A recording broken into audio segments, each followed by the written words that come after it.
I'm Chief Cheryl Victorian. This is Waco PD on the beat. Whether it's crime or just getting to know the Waco Police Department, we're here to talk about things that matter most to you. Don't worry, you got a lot of eyes on you. I know, that's the audience. That's the audience. Okay. Welcome to the Public Information Office, where we have a ton of doorables on the windowsill. Hello, Waco. And welcome to Waco PD on the beat. It's been a while. Well, you know, we did our last podcast when we talked about like the whole website and stuff. Yeah. So we hope you guys saw that. That was kind of like our intro back into the year.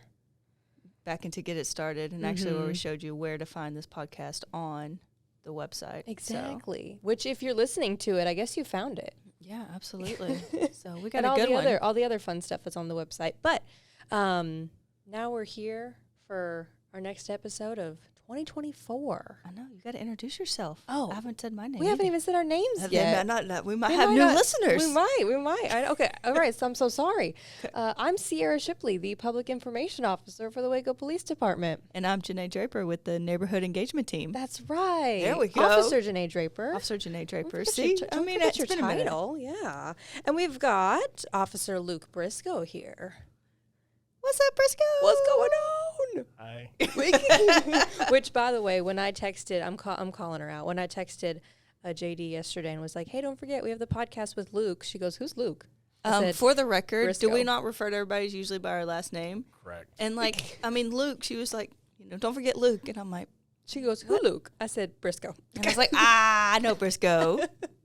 But like first name, sometimes you're like, who dat? I guess when the last name's on the name tag on the uniform, that's all you can remember. So don't think I didn't know who you were. I know Brisco all day long. I could hear it all over town and be like, I know that's Brisco. That's true. When I hear him on the radio, I'm like, there's Brisco. Yeah. But he's a little nervous, but it's okay. It's okay. A little. Really nervous. You'll be fine. You'll be fine. You're going to talk about the things that you do every single day.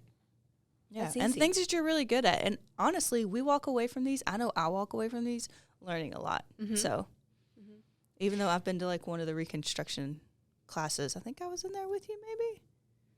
One of them when it was hosted or whatnot. We had like a mini one down in the basement. Fun. All so right. I don't know if you were in that. There was a few people, but it's been a hot minute. Yeah. So clearly a while before I was here. Well, we'll start with an easy question. How long have you worked here at Waco PD? He's trying not to laugh. He's like, 2 days. So we're 14 years. 14 years. Oh, my goodness gracious. Yes. That's crazy. And have you done all your time at Waco PD, or Yes. did you work all your time Waco PD? As far as man at Popo, yes. Yeah. So then what did you do before the 14 years? A detention officer. Detention. Oh. Yeah. Well, if it makes you feel better, I also came from, well, it's not detention, but maximum security prison in TDCJ before coming here. So it seems to be some people come from there. Some people just kind of move over. BJ came from a detention center as really? well. Yeah, juveniles. I don't know if it's called like a detention center, but yeah. TYC? No, it wasn't TYC. No, it was like I don't want to put words in the mouth. I don't know the exact title, but I know he came from something like that. So it seems to be a pattern. Huh. Yeah. Just kind of an easy probably transition. It's like when the officers come from the military too. The more you know. The more you know. There you go. On Waco PD on the beat. And why did you want to move from your last job to being an officer? What sparked the... I always wanted to be a Popo, and I hated that job. That'll do it. That'll do it. Yes. Well, I mean, you 14 years later, I guess you still like it, right? I love it. Yeah. Still don't know what I'm doing.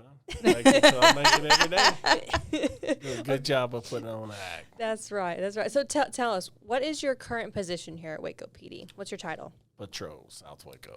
Patrol South Waco, but you also have... Sorry, I had to give a shout out. South Waco. You also have kind of a secondary duty as well, right? Yeah, I'm part-time detective. Part-time detective. Yes. Crash Reconstructionist. Correct. So anytime, so is it just any crash you come out, or like what is a crash reconstructionist Unfortunately, if I get called out, it's not good. Somebody's more likely dead, or going to die, or going to be not walking the same for the rest of their life. Yeah. Some sort of like serious bodily injury. Yes. And more likely it's just fatalities. Okay. Okay. And is that the only time we usually do like when a crash reconstructionist would come out is for fatalities? Yes, and serious bodily. Yeah. What interested you? Did someone was like, hey, you'd be good at this, or like have crashes always just been something that was intriguing?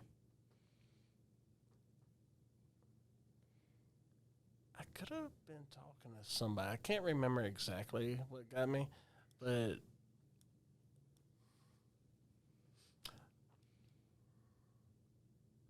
I can't remember the exact thing, but something came up.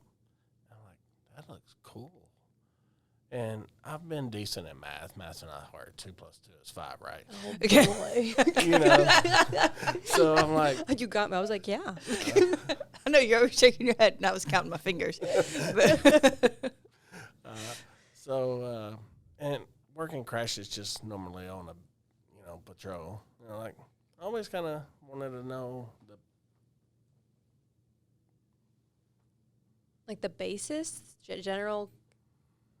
We're playing charades over Know here. the ins and outs. No. yeah, kind of like what Like really happened. Okay. Oh, okay. You know? Yeah. If that makes sense. Yeah. Because sometimes you got, Kinda like some dissect stories it, and you you know, want to like dive into it. real in depth.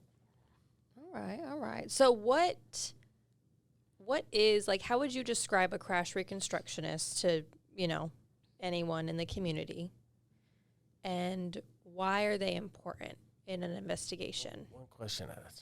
Yeah. Oh, okay. Well, That sorry. was two. One question at a time.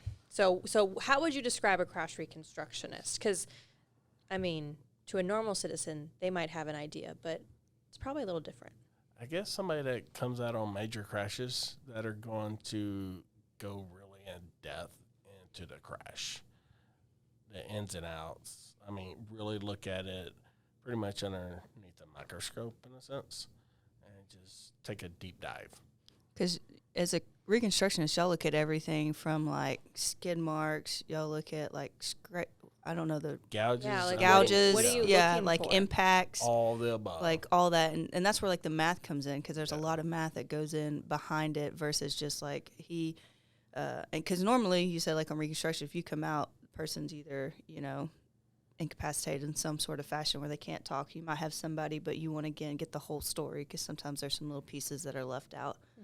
Mm-hmm. So you're literally pretty much reading the road and the vehicles and all the to evidence. have yes. them tell you the story. And so when I get really, really good at this, I want to be able to just walk up to the scene, look at the scene, and like, yep, this, boom. And just solve it without looking or talking to anybody, if that makes sense. Yeah. Yeah, because there's a Dang. lot. Because from working patrol and working crashes, like you've got usually vehicles everywhere. You might have one story that was like, my light was green, I was doing this, and you're looking at vehicles and you're like, how are these vehicles kind of working to get into this angle Right. as to what happened and who went first and what went where, and making sure that what's being told is lining up with what the vehicles are telling you. And again, because like I said, seeing all that Brisco does out there, there's a lot of math that goes into it. Angles, trajectory. I feel like I'd be out there with like a protractor. I'd be like, wait, I need a calculator. Because you got what the Yeah. grade level Yes, too. you got to do that, get the angles, departure, approach angles, and Oh my. Yeah. all that good stuff. Oh my gosh. So kids, when you're in junior high or high school, pay attention to math. Because I never thought I would be doing this 25 years after high school. I was gonna say, because usually, there's not I guess a whole lot of math. I guess that goes into day-to-day patrol life, right? No. No, but when it comes to crash reconstruction, Yeah. if that intrigues you, And see, That's I most of didn't math. realize how much math went into it, even, the years that I was on patrol, until going to that class. And And I was like, what's I would have been entailed? Like, right then and there. I would have been like, I'm out. but it was very. I went through Crush, and one of their math formulas, you can't see my fingers, but It looks about what, like a little over a foot. I go about 6 inches, 6 to 8 inches. Okay. I mean, that's how long that formula was. Oh my gosh. Yeah, you got like the cosine, sine, all the. Tangent, Yeah. inverse tangent. Yeah, That's that's not just like 2 that's- plus 2. It's all kinds of variables. That's PTSD. That is PTSD for me over here. Yes. And So- it takes time. Yeah. But you're able to solve or to look at those crash scenes, and especially like, you know, on the more serious, I know we're kind of joking, but on the more serious side of like the crash scenes, if someone is deceased in the crash, you can look at that and you can solve it and almost, you know, more times than not bring justice to the family by actually finding out exactly what happened, how it happened, and who's at fault. Right. Right. Because I'm sure too, even it's hard for you guys to sometimes maybe talk to like witnesses or the drivers that were involved, because when anyone is in a major incident, I mean, there's so many things that like, and there's been a whole bunch of, I feel like I see like the same video every time where it's like, we showed a group of people one thing, but they thought they saw one thing when really it was another, you know? And Yeah. so That's I'm what sure. happened on this last wreck. Yeah. We had a witness, or I was told when I showed up that this car was coming this way, this car was coming this way. But looking at the car and road evidence, it was impossible. Yeah. Never happened. Finally, we got video showing that they were both coming this way. Oh. Both going the same direction when the original side was they were going opposite directions towards each other. Yeah. See, so I'm sure even then too, like it's hard for our officers that are on scene, because a lot of times, you know, people in the community or they're like, well, why don't you guys, you know, it's so easy to solve it. They crashed. Who, you know, Yeah, I clearly know, we know because- who's at fault and why and all this information. But yeah, when we have people out on the scene that say they saw this and Yeah. Yeah. And a lot of Well- times that's just like, you know, trauma and stuff like Yeah. that, because your brain, you know, and that's what I try to, when I'm out talking to people is, you know, only give information. It's not saying that you're lying, because that's not what it is, No. but sometimes just in the heat of the moment and the trauma of the moment, your brain can only comprehend so much. And so it kind of starts putting pieces together right. that it may not really have happened. So, and that's usually what sometimes, you know, you don't have people who are intentionally giving you false information or witnesses. Now, you do have those that are sometimes trying to like help themselves out and say false information, but then you have other times where people are just the trauma of it all. Even though you're not involved in it, you can still have trauma from witnessing or experiencing it and Yeah. having your brain trying to put pieces together that aren't quite making sense. And it comes out that it's not entirely accurate, but not on an account to you, but just what the human body is capable of. Right. So, And I guess that's why crash reconstruction is so important, because the one thing that, you know, can ultimately tell like the actual truth is the vehicles, Correct. the items that can't talk. yeah. And I remember, I think the first time I was ever introduced to Reconstruction was my very first fatality, and seeing like where the vehicles were landed. And I was brand new. I've been here 7.5 years, and I wasn't even a year into my time here at Waco PD, and it was my first fatality. And looking at the vehicles and how everything was, and what people were saying happened, and I was like, how is this? Like, this doesn't make sense. And I mean, the vehicles were destroyed. There's so much debris. So you're trying to like look at, I know how y'all look at the vehicle and the road and everything like that. But it was just watching the Crash Reconstructionists come out and kind of work everything, because at that point we had a deceased in the vehicle, but we also had, you know, serious bodily injury on the other. So we didn't have, you know, anybody who could tell us what exactly happened, or who was actually there, witnessed it, just people who had driven up. But then have the Reconstructionists come in and be like, you know, do their thing, which is why they shut down the roads on so much, and be like, well, this happened here. And I'm like, I would have never put that together. Yeah. So, So I was going to say that's a whole nother question. And I mean, I know some other drivers that are on the road that weren't there for the crash, but are coming up to it, you know, shortly after or while our officers are on scene. Roads get closed. Yes. And sometimes they stay closed and for a while. sometimes they stay closed for a while, and we're sorry about that. We don't like to close the roads. Yeah, But I mean, you got to think about it. You have a wreck, so officers get there, and unless they're dead on arrival, they contact the sergeant. The sergeant got to contact another sergeant, who got to contact me. So you're looking at a few minutes there, and then if I'm at home, it takes me a couple minutes to get dressed, and then get here. You're looking at just that part alone. You're looking at roughly, 25 to 45 minutes. because even though you're on patrol, you as a Reconstructionist are on call. So on days that you're not, hours that you're not working or days that you're not working, you are on call if there's they need some sort of Reconstructionist. I'm on call 24/7, 365. that's right. And I'm the only one. That's right. Hey, we got another one. I'm 24/7. Officer Rutherford just joined us. So Okay. he started to go to training, so he got a few more months before we're going to kick him I was loose. say you guys will be able to flip back and forth. Yes, hopefully. Well, probably for the first year Yeah. until he gets his feet wet, get confident. Right. So, I mean, and sometimes we can't predict really how long roads are going to be closed, right? No. It's just, Because you still got the scans, you got to mark everything. Crime scene got to do their thing. I'm not going to speak on what they do because I'll be telling lies. Because I don't know. They do a lot. They probably don't get paid enough for what they get, what they have to do. Yeah. They definitely need a pay raise. I'm not here to advocate or they'll be happy to hear that. They'll be happy to hear that. Give them a shout out. But they are very beneficial. They definitely help me out, and I know without them it'd be kind of rough. Yeah. Because ultimately it thank all comes y'all down. for helping me Yeah. and dealing with my weird ways that I do things. So I was gonna kind of ask. See, he's like walking into these questions for me. Yeah. But like, what is your checklist when you go out there? First thing, secure the scene. Yeah. Because we always have people driving through our scenes, one way or the other. If there is a cop car blocking the road, do not go around it. Because the one on 20th and Concord, we had two that went around patrol vehicles and nearly hit our scanner. Oh no. And it's a $25,000 scanner. Seriously, we had to stop one. He came pretty close from running it over. And that's something like just a side note to put on there. There's a lot of times, you'll have cop cars blocking roads, but we don't want to block the roads any more than people want their roads blocked. And I know a lot of people are like, I drive this way, I got to go home this way.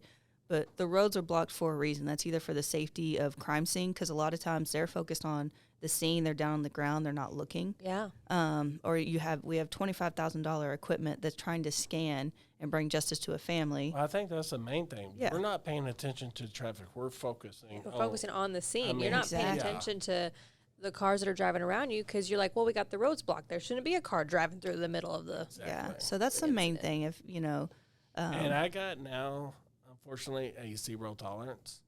If you drive around, you're getting a ticket. I'm sorry. I used to, until I nearly got hit one day, I'm like, we're done. Yeah. You're getting a ticket every time. Yeah, it's safe. It's safety. We've got I'm vehicles sorry, and if lights. you got a marked patrol unit with their lights on, and you literally go around them. Yeah. Yeah. Yeah. You just got to think about the safety of themselves, you guys. I mean, because who knows at the same time, too, what incident is going on, what scene you guys are trying to secure that, I mean, we don't know. So it's not just crash scenes. Yeah. That we might be blocking something off. It might be a barricade subject or something else that's not safe. But the reason the road is blocked is it's not safe for you or someone to go around the vehicle. So And we try and work as efficiently as we can because we don't want to be there all day either outside. I don't know a single patrol officer that enjoys having a road block because it just causes chaos for us. Yeah. So we want to get it open just as quickly as the civilian does, but just have patience with us and understand that it's there for a reason. So that was a little side note to kind of put in there. That was after secure the scene. Yeah, What's the secure next the on the scene. Sorry, go ahead. Checklist. Okay. Where was I? Scene security. Scene security. And side note. Start looking for evidence. Anything that could potentially be used for the crash that I could use to reconstruct it. So is that what you're saying? Like, is that where you talk about gouges in the road? Gouges, skid marks, I mean, you name it.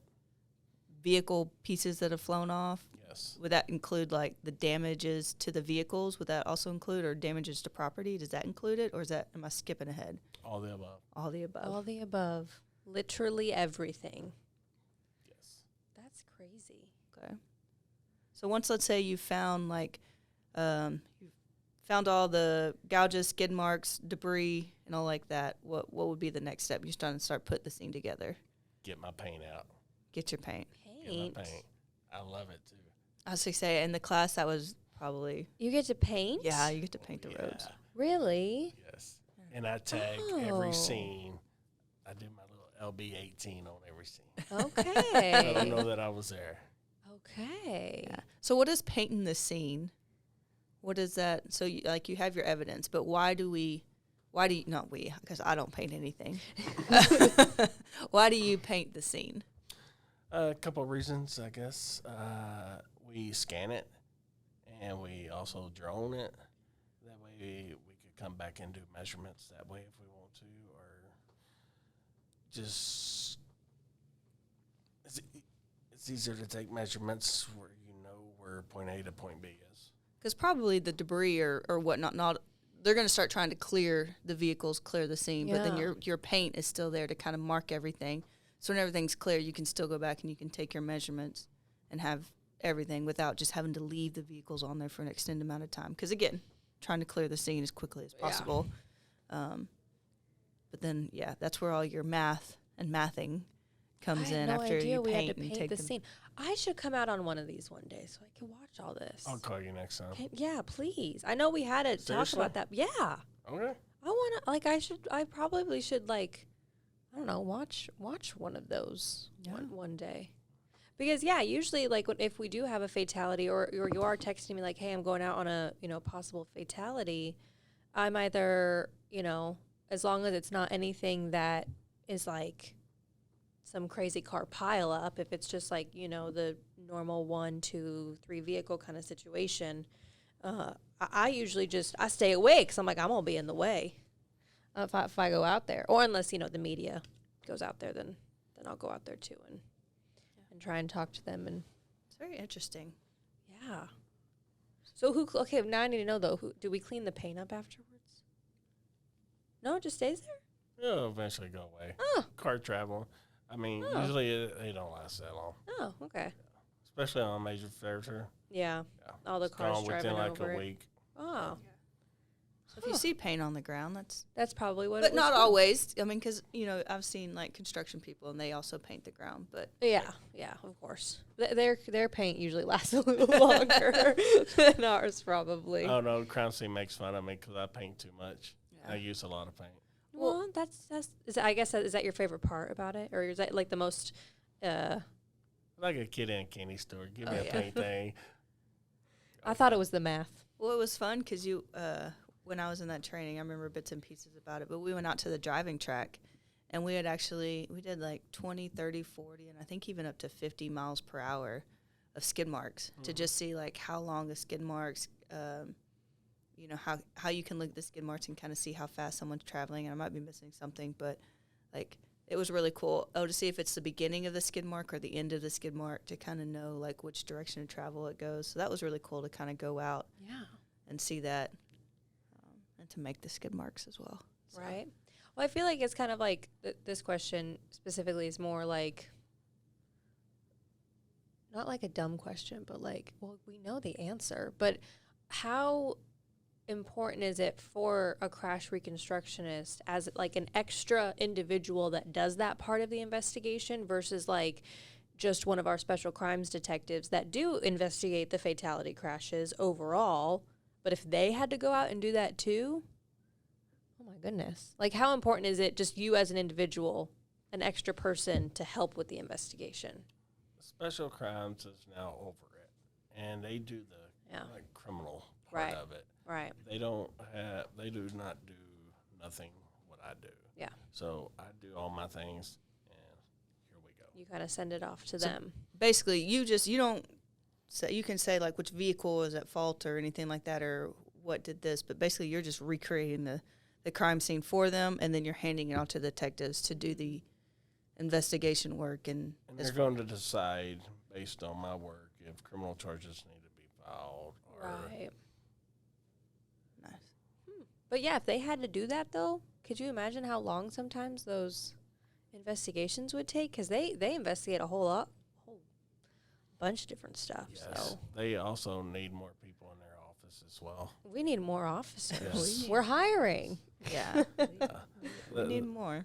it- Just because of all the amount of work that we do in the different areas. Like you said, we've got one reconstructionist, we've got one in training, hopefully come on, but, two And there's reconstructionists for the size of Waco. Yeah, and that's something when I go to my trainings, nobody believes me when I tell them there's only one. Really? Yeah. They're Yeah. like, I actually been called a liar one time. Seriously, I had to call Sergeant Ashworth, put him on speaker. Hey, how many are there? Oh. Just you. he's like, why are you asking me this? Yeah. He's like, just you, buddy. Sorry. Yeah. So, Wow. So then I guess fatalities, they come in waves, don't they? It seems like it. It Yes. seems like they come in waves. So, this is just, I think a good time just remind people to be safe on the roads, right? Mhm. And then you as a patrol officer too, you're watching people drive around the roads all day, every day. Gosh, especially with all the construction that's going around Waco, people need to slow down. Yes, and I've been told that they're about to start on 35 from where they ended to the loop. Oh man. Yes. Listen, we love TxDOT and all the work that they Yes, do they in do a the great construction job. and And they did We- great work on where it was. It's yes, just and we appreciate the new roads so much. But oh man. oh man, that was just a headache, especially trying to get, working patrol, trying to get from point A to point B as fast as possible. Or even and one day the road's open, the One day next it's day it's not. closed, and you're Yeah. like, ah. You're like, how do we get somewhere? But then crashes happen too in those construction zones. That makes it even more difficult because it's an even smaller space than what we're used to. So Oh my goodness. okay. So what would you say is the hardest part about crash reconstruction? Or what's maybe something that you didn't realize would be difficult? Getting all your numbers. The math part, to me, simple. It's a joke. You plug it in a calculator, it spits it out. It's getting the numbers to put in the equations, finding your angles, your departure angles, approach angles, all that good stuff. As soon as you get your numbers and all that, the rest of it's a joke. It just takes time. It just takes math. Tedious work. Yes, it Smarts. takes me. I can't speak for other. I think Hooten, he could. I don't know. He might be able to knock it out in 2 minutes, which takes me 10 hours. I don't know how long it took him to do his stuff, but it takes me a minute. Yeah. Did you foresee that being probably the most difficult part, like going through all the training and stuff? Did you foresee oh man, this is gonna be hard? No. The overall, no. Yeah. Getting the numbers, I thought that'd be easier, if that makes sense. Yeah. But Yeah. like I said, as soon as I get my numbers, It's just plug and play pretty much, and time. and time. Yeah, it does seem very just very tedious. Again, because you want to get it correct. Yes. So it's not like, a regular math equation where it's like, oh, I'm wrong. Like Yeah. your wrong can be detrimental. So And it's when I go to a scene, I don't want to. Can I say half-ass? Maybe. Okay. I don't want to do something half-ass. I want to go, and if I'm going to do it, because I'm potentially at the end of the day going to refer something to special crimes to potentially put a warrant out for somebody's arrest. Yeah. Right. Yeah. So I want to make sure that whatever numbers I come up with, speed or whatnot, I want to make sure, to the best of my ability, Yeah. that I'm doing everything in my power, my trainings, the whole nine, that I am 100% confident in what I got. Yeah. yeah. because I don't want to hem somebody up that shouldn't be hemmed up, or just not do 100% just Right. because of whatever reason. Right. You know, right. regardless what wreck it is, single vehicle, you know, that has no other than the dead guy, that there's no other victim Yeah. or whatever. I still want to work that just as much if there's a 5-car fatality, right? Yeah. You know, just because that family is going to want answers, what happened, you know, all that good stuff. So Right. Right. I go with the same mentality regardless Yeah. what it is. That I think that's like something that I just kind of like realized is, I think this is pretty fair to say, but usually like crashes, they're kind of like a separate, like they're almost disjointed from like other crime in the sense of like no one wakes up in the morning and is like, I'm going to crash into someone today. You know what I mean? No what one, was that word you used? disjointed. Is that what I said? Yeah, you said Disconnected? I don't know. I was trying to think of a word that like it's they're like separate from like Say it again. disjointed? What? Disjointed. Okay, I'm going to look that up in Webster and see what that says. I can Google it. You want me to Google it right now? But you know what I'm trying to say though? Yeah, no one wakes up with the intention of, well, not many. I mean, there have been, you know, Sure. across I mean, the nation, you know, but so- normally yeah. people don't wake up with the intention that I'm going to go and crash into somebody. You know how to spell that? D-I-S, jointed. He is still on this word. Jointed. Lacking a coherent sequence or connection. There we go. See? Okay. That's a good word. I was thinking you pop joints out of place, disjointed. That's like, Oh man. No. It's just they're kind of just separate from so it's harder too to like understand the why, right? Because with a criminal that is deciding to go rob a store or assault someone, there's a little more why behind it than, oh, I got into a crash. Yeah. Why do we call them crashes and not accidents? Because technically, there is no such thing as an accident. Somebody or something is always at fault. There you go. You either A, ran a red light, speeding, something that you did on your end that caused this wreck.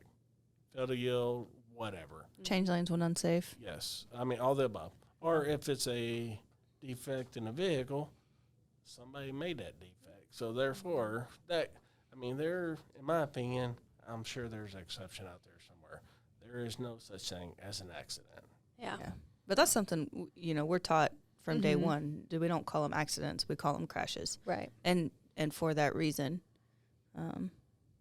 because it, in some way, form or fashion of how that crash happened, it wasn't. Somebody screwed up. Yeah, it was a fault of some Yeah. way, Yeah. not accidental. However Yeah. you wanna Whether look you at it. meant the fault or not, Correct. you're still at fault for something. Yeah. So it's all right. Very good. Okay, now let's have a little bit PSA. You know, why people should be smart on the roads and drive safe and pay attention to the lanes in the roads. So we don't have crashes. Ta-da! Yes. Let's make our roads safer for everybody. Yeah. All of us are not only just everyday Waco community out there driving to and from work, home, activities or whatnot, but for all our officers out there who, officers, crime scene, everybody else involved in working the scene Yeah. if the roads are blocked, but just to make it safer for everybody so we can be safer together. Safer together. Ooh, It's early gonna hint plugs. early Early plot twist. Yeah, plugs. yeah. There's a secret that we've been keeping. I know. You'll know about it later. But yeah. But really though, like just pay attention. Don't try and cut the system of the roadways. You know, if it's a solid white line, if it's a solid yellow line, there's a reason why that's there. Which it can be frustrating. Yeah. We can all admit and say, even, us, it's frustrating sometimes, the speed limit, the solid, white line when you want to pass. Like, all that the stuff. barriers or whatever if you want to turn and you but can't. But it's there for a reason. TxDOT does a lot of studies. They don't just put stuff up on roads just to put stuff up on roads. They do a lot of studies, traffic studies as to why they have, roundabouts, as to why they have stop signs, as to why they have stop lights, passing lane, no passing lane, the different barriers and stuff. So there's a lot of studies that go into them. And I've actually sat in a meeting listening to the City of Waco engineer talking about like all the different stuff that goes that's involved in why they put what they put where. And I'm like, wow, okay. So it's not just like someone getting out there and just painting. Yeah, it makes sense when you hear the backstory, because I go to TxDOT meetings once a month for fatalities, and I hear the part that I'm like, interesting. Stuff that you just may not think about on the regular that goes into a lot of the normal citizen driving on the road, and then they get irritated or they're in a rush or they just want to be at their destination. But it's just better just to, if you have to, just go around the block. I'm probably the person that everyone gets annoyed at, though, because I'm like, I'll drive slower. It's fine. I'm the one everyone we all get annoyed. We all get annoyed. But at the same time, there's a difference in just being annoyed and still going with, and doing the right thing and doing what it says if it's blocked or whatnot. You can be annoyed and drive the block. Right. Or be annoyed and go slower, because of construction. But at the end of the day, it's all there for a reason. And that's all, And even then, just think about it. It's just not worth it to get angry at someone for whatever, not using their blinker or cutting you off or whatever it might be. Just life is way too short to be angry on stupid things. Yeah. There you go. Like, and I think about that because there have been times too where like if someone's driving a little bit slower or whatever, and I'm like, oh my gosh, hurry up, and then I'm like, why am I upset? Yeah. Just you're fine. We're gonna get there. Anything else you want to add to the Reconstructionist podcast? Anything else we left out that you thought would be important? Well, I finally got where I'm not nervous anymore and you're stopping this. Oh, my goodness. Well, what do you want to talk about? I told you there's nothing to be nervous about. What do you want to talk about? We literally just sit here and carry on conversations. Let me give thanks to Sergeant Ashworth for letting me be part of this, even though I tested and beat out somebody, but still. I guess the chief at the end of the day who approves and the ACs. He's like, thank you for my job. No, because we just got a lot of new equipment. Yeah. To pull information from the airbag control. Oh, really? And that's really cool. And all the trainings they let me go to, which is very important to what I do. Absolutely. So again, just goes back to the efficiency of your job and because at the end of the day, I want to be the best that I could be here. Yeah. And for them sending me to trainings, and I know it costs money to send people to trainings, but thank you. Even though I got a couple more that I want to go to, so get ready.